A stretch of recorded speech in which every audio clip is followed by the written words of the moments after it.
Hey everybody, this is Perch. Viewer question here. How did manga get popular? You talk about how manga was popular because of distribution, but this can't be true because if manga wasn't good, then it wouldn't have been distributed. Isn't the case of why manga was successful because it was not woke, telling superhero stories, trying to appeal to the masses? Isn't that the true reason why manga was popular?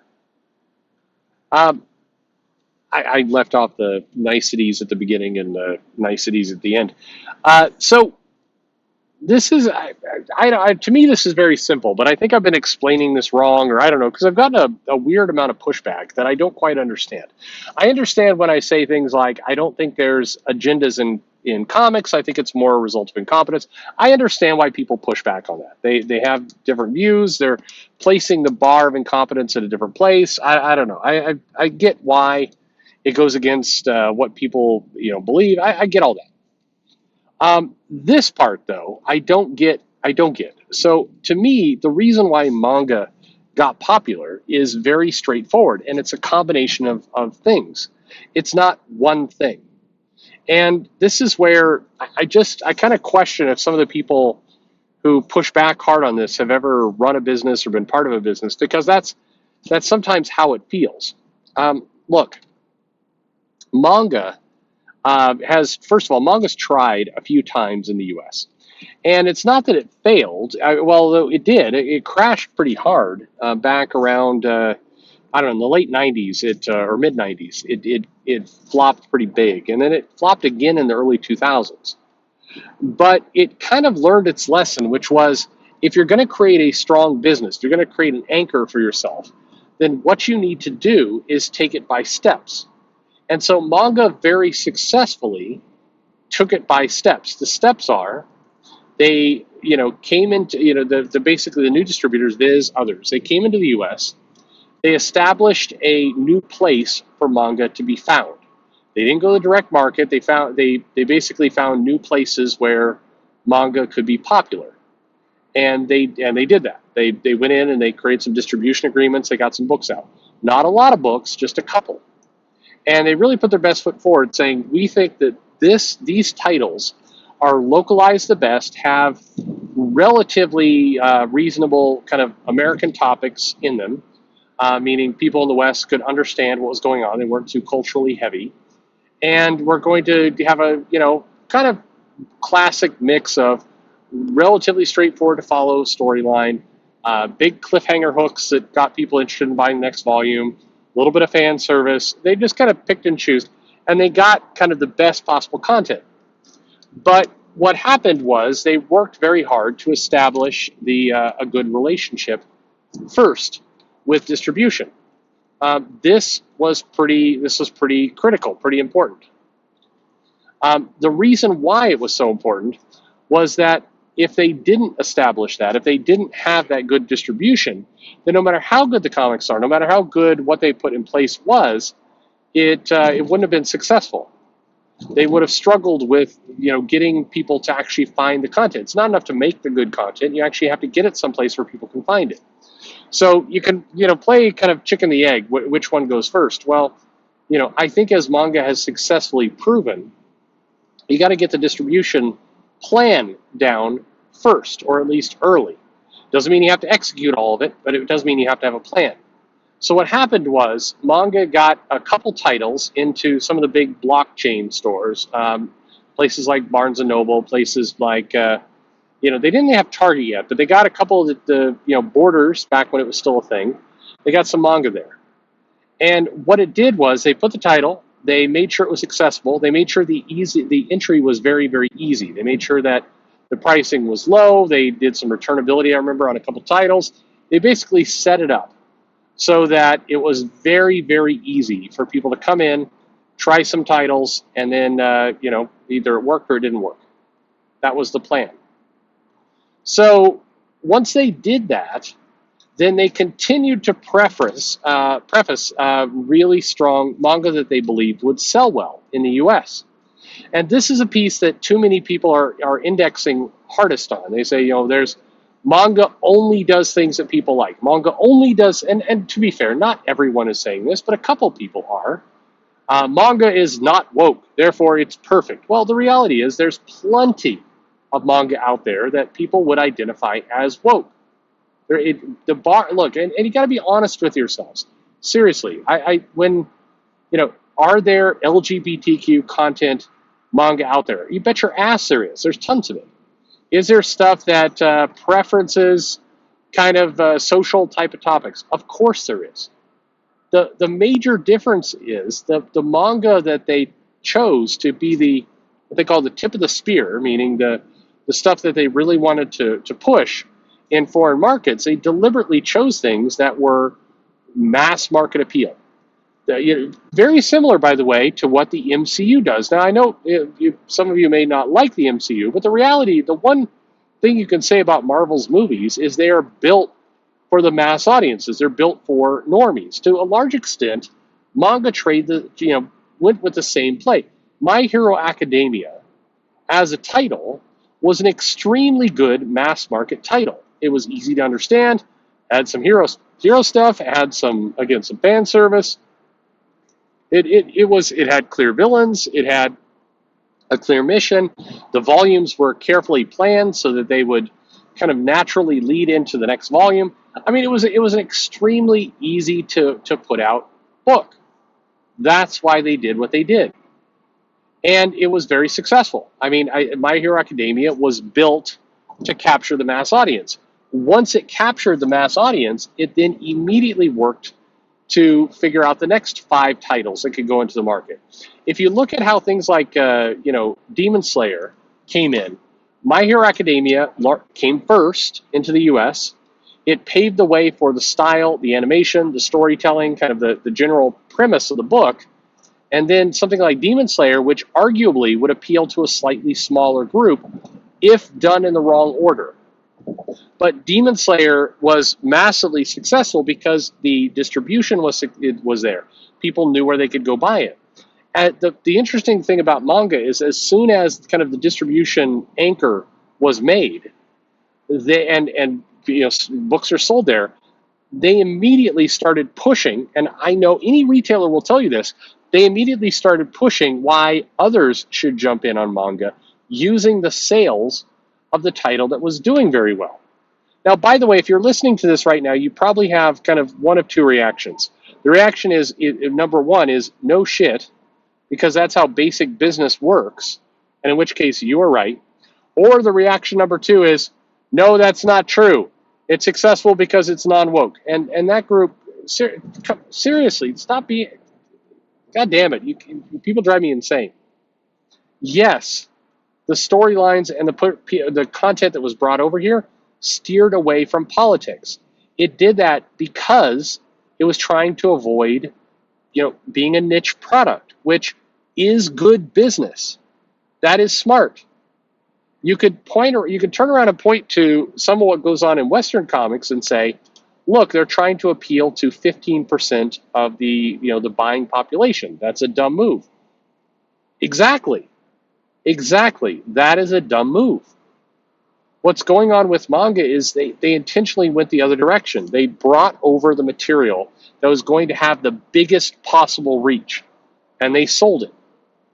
As I said in the other video, if you go to Japan, there's manga everywhere. There's stories coming out of your ears, but even there, Shueisha, Square Enix, the stuff they put in their preference, they highlight, that they market, the stuff they put there is intentionally mass market for Japan. They do not put the super niche into their major product. They don't do that because they're smart business people, and they understand one very, very simple fact. Niche material, for example, stuff that's appealing to a particular group, that group is motivated to find the content. This is a really important point. They're going to seek out and locate that content. They're going to look for that material. They're going to do the work. The publisher does not need to do that work. So let me put it to you this way. If Marvel actually did what they claim they do and put out a queer-focused book, all right? They would not need to hype it up to the mass market that they've got a queer focused book. All they would need to do is make sure that the audience that buys queer content knows that it's there. That's a very straightforward, very simple marketing plan, and they would capture that audience pretty easily if they did that. The problem is when you market something, when you go for kind of this mass distribution of content, you want to hit the widest amount of people possible. That's why a lot of marketing is very generic. That's why when you look at McDonald's, they're like, hey, would you like a hamburger or maybe chicken? Come here. We've mostly got hamburgers. There's also some chicken. Come here. McDonald's does not spend, 80% of their advertising talking about the fish sandwich. Does the McFilet of fish or whatever the hell that was called, do they even still make that? I'm not sure. Actually, they do. But they don't market that because they know the amount of people who are wanting to go to a fast food place to get a fish burger is very, very small. The amount of people who want to go to a fast food place and get just a cheeseburger is very large. So they spend their dollars there.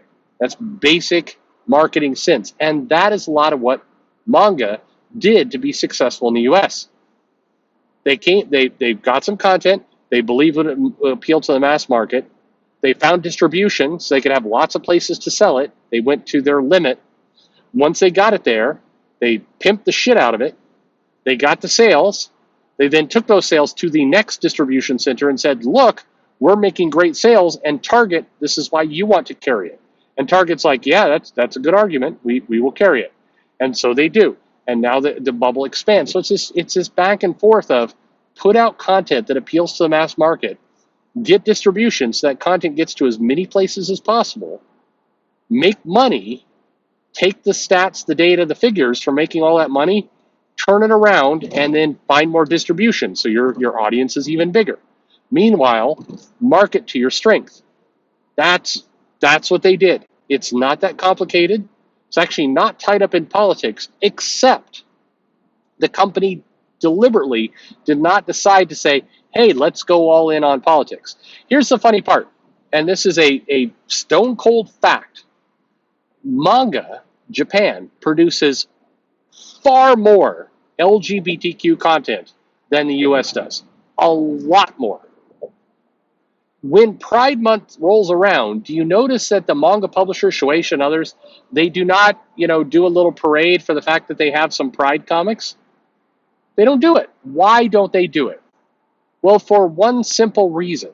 They know and are confident that the LGBTQ audience that wants LGBTQ content is already there. They're already there buying their stuff. They're promoting it within that group, and they're sharing it there. And so they're getting the reaction they want. They do not need to do a phony baloney LGBTQ, we care about Pride Month nonsense because it's irrelevant to them. They're basically solving that need in a far more honest and direct way, which is to say, hey, you want some of this content? Good news. We publish it every single effing month. Show up, buy it. It's here for you. That's what they do, which, as it turns out, is a far more honest, far more better approach for that audience. By the way, dirty secret.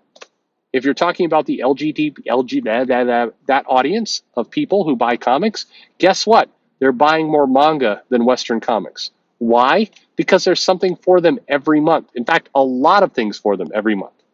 There's tons of content being produced for them. They do not need to virtue signal that they're buying comics for Pride Month because they're getting something all year round and they're happy. And that's why if you go into those stores, if you go into a Barnes & Noble, if you go into a place where they've actually got a section of their books that are LGBTQ themed in the place, they've got them there. And there's a whole section there for them to get books that appeal to that genre. They're getting what they want, and it's better. They do not say, hey, show up in June and you can get the Nightwing cover, the variant cover with the rainbow flag on it with Nightwing like hanging off of a lamppost. See, we're very progressive. It's a joke. It's an absolute joke. The reason why manga is successful is because it has targeted the audience it wants to get. It's gotten the widest possible audience for that market, and then it just executes against it. And that's what they've done. And by the way, everything I've said Good Lord, it's the most repeatable thing in the world. This is the part that drives anyone who's watching this closely absolutely insane, because you could replicate this market in an instant. It is so easy. The playbook is there. Just duplicate it. Just do that. And lots of people do. Music's doing this. Movies to a large extent is doing this. Why is comics so stupid as to not copy this? Even the stated goals, which is we want to have more inclusion in their comics, super. Can you just execute on that in any kind of intelligent way? Jesus Christ, people. That stuff makes me insane, because I look, even whether I agree with the strategy or not. By the way, I agree with the strategy. I do think there's markets out there that you can go make money off of and you can do some things with. By God, go do it. But to see somebody execute a strategy stupidly it's painful to watch. I mean, that's the part of my voice. It's painful. And then the other painful part, by the way, is the people who completely misunderstand what's going on, and they go in, and I know I'm this is the comment that's going to get all the downvotes, that goes, no, it's winning because it's non woke. No, largely irrelevant. It is. I'm sorry. You can yell however you want at me with whatever facts you want. It doesn't change business. This is basic business. And by the way, this is so much more damning. That's the funny part. If you really, for whatever reason, are horny to go attack, Western comic companies, because that's, for whatever reason, the thing you want to wake up and do, you want to attack them for being so stupid, there's very easy ways to do it. They're executing this business strategy terribly, in a way that a first-year MBA student in a college would do better. That's a hell of a damning insult.